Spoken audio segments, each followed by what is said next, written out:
¿Y cómo definirías, Luz Meli, qué está pasando? ¿Cuáles son los ejes de entendimiento de lo que está pasando? Hoy Caracas amaneció muy movida con manifestaciones de distinto tipo. A las 8 de la mañana hubo una manifestación de estudiantes frente al Tribunal Supremo de Justicia que fue inmediatamente repelida por la Guardia Nacional. Detuvieron a 3 estudiantes, golpearon a varios periodistas, entre ellas la corresponsal de Univisión en Caracas. Ya ella fue liberada. Posteriormente, los estudiantes caminaron en una de las avenidas más céntricas de Caracas y luego fueron emboscados por grupos de civiles que se identifican con el gobierno.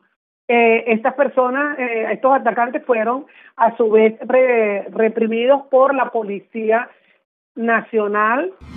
Este conflicto interno que ha habido porque la Fiscalía se ha opuesto a que los tribunales militares puedan juzgar a civiles, y con la decisión que emitió el Tribunal Supremo de Justicia habilitando al presidente Maduro a dictar normas penales en caso de que se presentara un estado de conmoción, habilita la posibilidad de que el juicio de un civil se pueda llevar a cabo en la jurisdicción militar.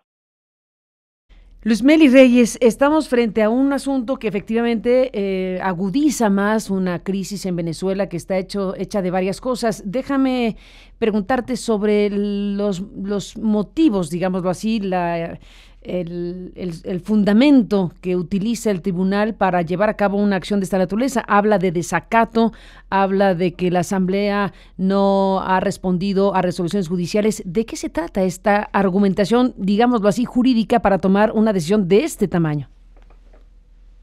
Mira, lo que ha sucedido es el colofón de lo que viene sucediendo desde hace 2 años, una vez que la Asamblea Nacional fue ganada en todas sus mayorías por la oposición venezolana. En el 2015, en diciembre, se celebraron elecciones y de 165 diputados, la oposición ganó 112 diputados.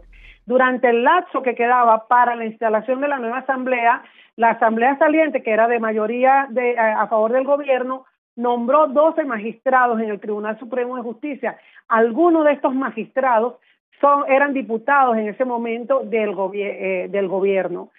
Cuando se instala la nueva Asamblea Nacional, una sala del Tribunal Supremo de Justicia decreta que 3 diputados electos cometieron algún tipo de fraude sin que se hiciera ninguna comprobación, y los mandan a ser destituidos de la Asamblea. La Asamblea responde con la juramentación de estos diputados y de allí en adelante se inicia lo que se ha llamado aquí un choque de poderes, en donde el Tribunal Supremo de Justicia ha ido emitiendo sentencias que han ido acorralando a la oposición en la Asamblea Nacional, hasta la sentencia reciente en la que la Sala Constitucional se atribuyen las competencias de la Asamblea Nacional mientras ésta esté en desacato. El punto, digamos, el círculo que no tiene ninguna salida es que la única institución, el único organismo que puede sacar a la Asamblea del desacato es el propio Tribunal Supremo de Justicia. Esta mañana tenemos oportunidad de platicar con el vicepresidente de la Asamblea Nacional, precisamente de Venezuela. Freddy Guevara es vicepresidente de la Asamblea Venezolana. ¿Cómo defines, Freddy, lo que está ocurriendo? ¿De qué está hecha esta situación que hoy estamos observando con enorme preocupación, me parece? Una frase clara: golpe de Estado.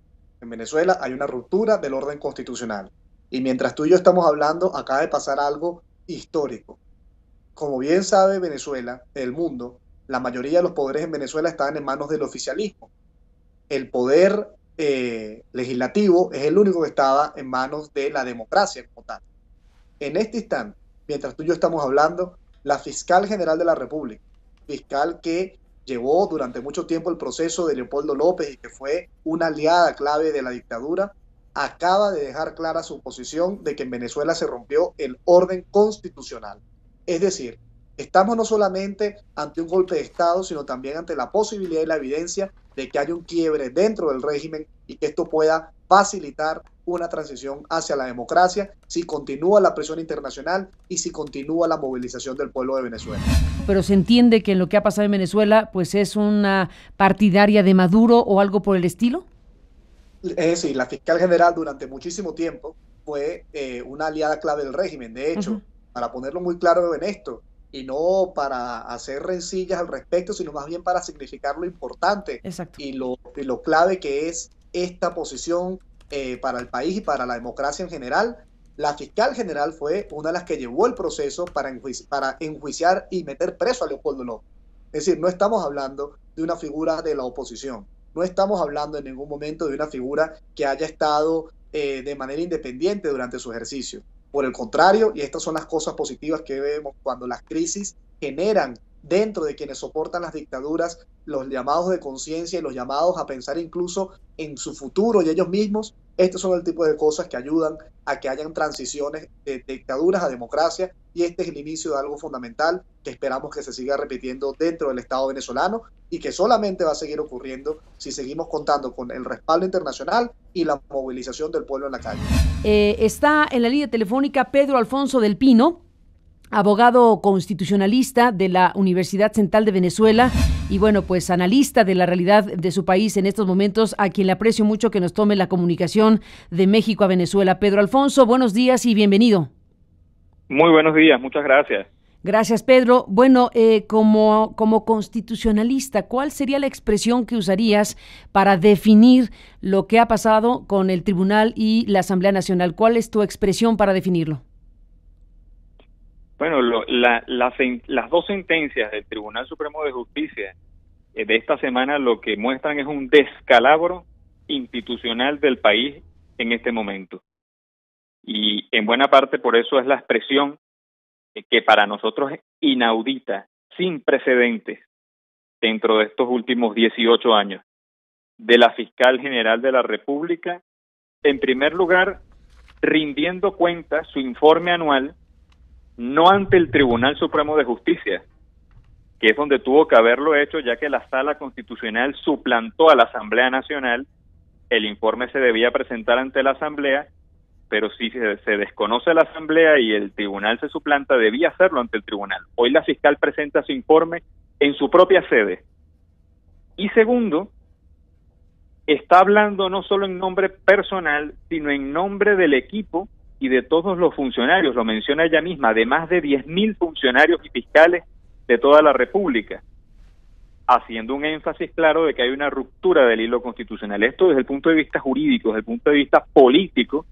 Recordemos que en el país la separación de poderes no existe y esto es un solo bloque político. Hay una ruptura, un resquebrajamiento del polo de gobierno en todas las instancias de poder y sin duda va a generar de qué hablar y puede traer consecuencias en el plano inmediato en el país.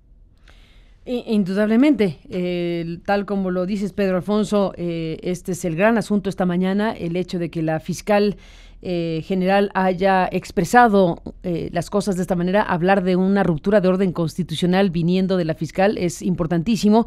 ¿Esto qué tipo de efectos puede causar? Expansivos, supongo, en los otros espacios de poder dentro de la propia, te pregunto, dentro de la propia Asamblea Nacional, donde si bien hay una mayoría opositora, están legisladores oficialistas, digámoslo así. ¿Piensas que esta declaración de la fiscal puede tener efectos expansivos incluso dentro de los propios legisladores, incluso en otros poderes de los 5 que hay en Venezuela? Yo creo que sí, y creo que además es lo saludable, es lo natural que ocurra. Desde el punto de vista jurídico, esta declaración de la fiscal es muy importante porque recordemos que el Tribunal Supremo de Justicia ha eliminado la inmunidad parlamentaria, es decir, que cualquier diputado puede ser juzgado sin el permiso del cuerpo parlamentario, pero el detalle está en que para un diputado ser juzgado debe ser acusado por un fiscal del Ministerio Público, y el Ministerio Público hoy está tomando una actitud más bien activa en pro de la democracia y en contra de esta sentencia, con lo cual en este conflicto de poderes se está incorporando el Ministerio Público. En este momento hay diputados de la Asamblea Nacional pertenecientes al polo patriótico que tienen voces disidentes con respecto al tema de la inmunidad parlamentaria. Es decir, obviamente un gobierno que está en 15% de popularidad y que está asumiendo posturas radicales y que el horizonte se le está acortando, inclusive con la presión internacional, dentro de ese monolítico poder que ha mostrado mucha fuerza en los últimos años, hoy empieza a quebrarse y quizás cualquier huequito, cualquier rendija, hace que mucho más personas o funcionarios aprovechen la oportunidad de salir en un barco que parece a todas vistas que se está hundiendo.